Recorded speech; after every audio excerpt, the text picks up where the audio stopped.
Is there a menopause diet, or is that just another wellness gimmick? Have you ever gone on Google and tried to figure out what you should eat in menopause and just felt way more confused? Today, I am here to clear the air.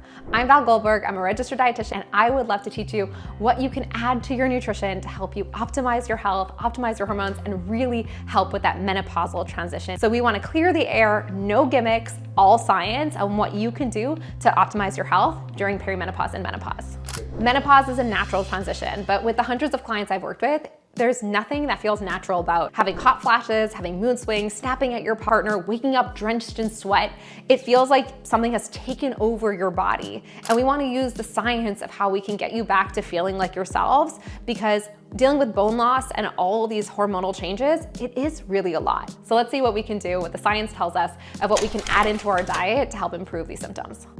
It's backed by science that nutrition plays a huge role in perimenopause, menopause, and for improving our health span. So absolutely, there's things that we can do to optimize our nutrition during this stage of life that will help with mood, will help with energy, will help with sleep. So does the menopause diet exist? Well, I think about diets as a pattern of eating. What we eat in a day is our diet. It's not these restrictive ways of eating that honestly increase risks of both eating disorders and obesity. We want to just be kind to ourselves and acknowledge that these changes that are happening to our body, gaining more weight in our abdomen, are really difficult, and we can have a lot of support to make this time of life a lot easier for yourselves. So if you are struggling, you are not alone, and I want to get to the science of what things we can do to help you feel a little bit better and more aligned with yourself and your body. So in short, is there a perfect way of eating? We definitely can add in foods and specific foods to help you feel your best.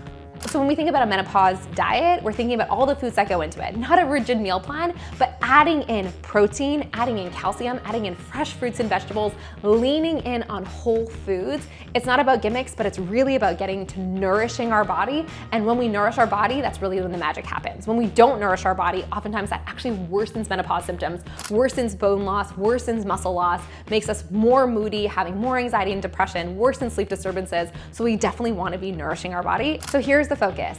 Think about whole foods. So think fruits, veggies, lean protein sources, healthy fats, because that's really the foundation of health for all of our bodies and helps us through this menopausal transition. So I like to think about having yogurt parfaits and quinoa salads and avocado toast with hard-boiled eggs on top of it, having roasted veggies with salmon, making these balanced meals that are filled with antioxidants, protein, fiber, and healthy fats. If you want more information about menopause basics, click the link below for an epic newsletter by Healthline on a weekly basis. So let's talk about protein. Protein is absolutely essential for reducing sarcopenia. So that's age-related muscle loss. So if you think about someone that's vibrant and healthy around 50 years old, and then we think about an 80-year-old, oftentimes we think about them really shrinking. Protein helps us maintain these strong muscles. And estrogen, as it declines in menopause, is one of the reasons why women tend to lose more muscle mass. And estrogen actually also, when we lose it, it actually makes our body store fat differently. So rather than storing fat in arms and in hips, women tend to store fat more in their abdomen and have more visceral fat. So we'll talk about that a little bit more in a minute, but we want to be making sure we're getting at least 25 to 30 grams of protein per meal.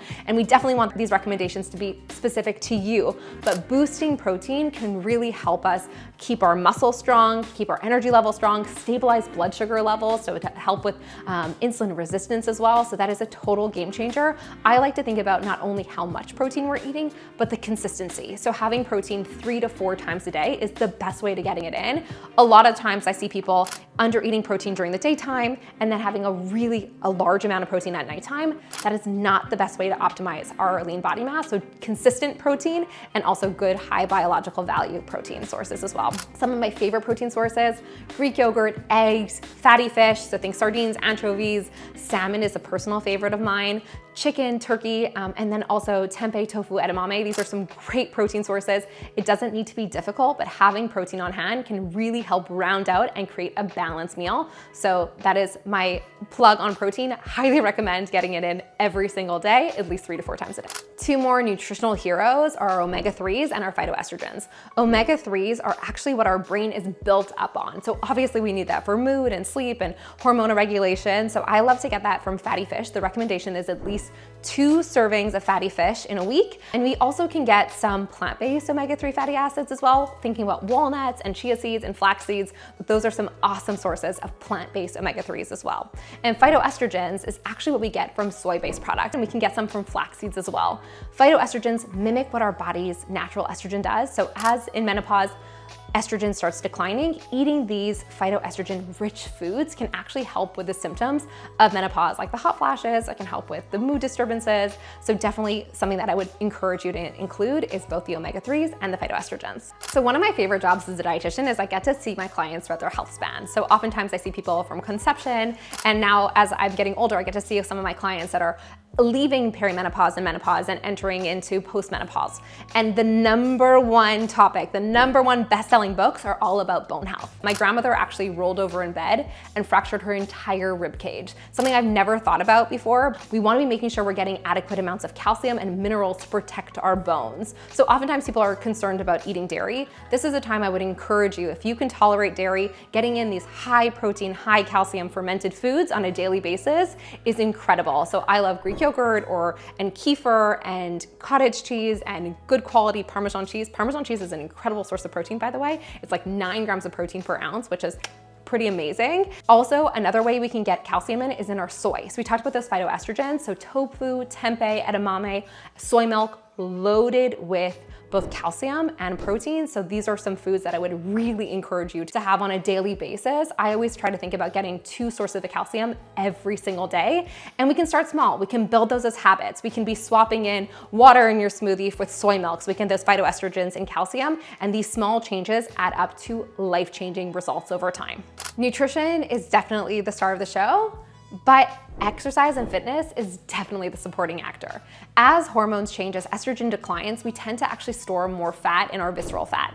So our visceral fat is the fat that's really metabolically active and increases cardiovascular disease because it really gets intertwined in our organs. So we want to be extra protective of our heart health, thinking about getting more walks, getting in more cardio, and that can be dancing, that can be doing it in a way that really works for your lifestyle. Make it fun. And also strength training becomes super important. As estrogen declines, also muscle mass declines. So we want to be doing consistent strength training to keep our strength, keep our longevity. And I always like to challenge myself of like, how many grocery bags can I carry from the car into the house? So there can be those little challenges that can help increase our grip strength. And grip strength is actually a determinant for longevity and overall health. So do not underestimate some weights.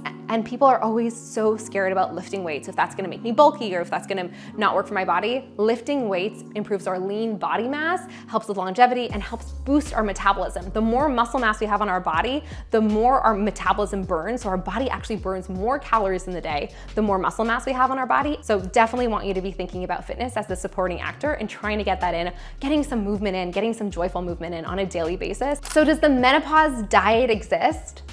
Absolutely yes, but it's not about fads, restriction, or gimmicks. It's about adding in protein, bone healthy exercises, and bone building food, and increasing our cardiovascular endurance and strength so we can really thrive throughout menopause and for the rest of our life. If you enjoyed this video, click subscribe, and also subscribe to our menopause newsletter that goes out on a weekly basis because it's full with incredible tips and facts. Reminder, you deserve to feel your best at every stage of life.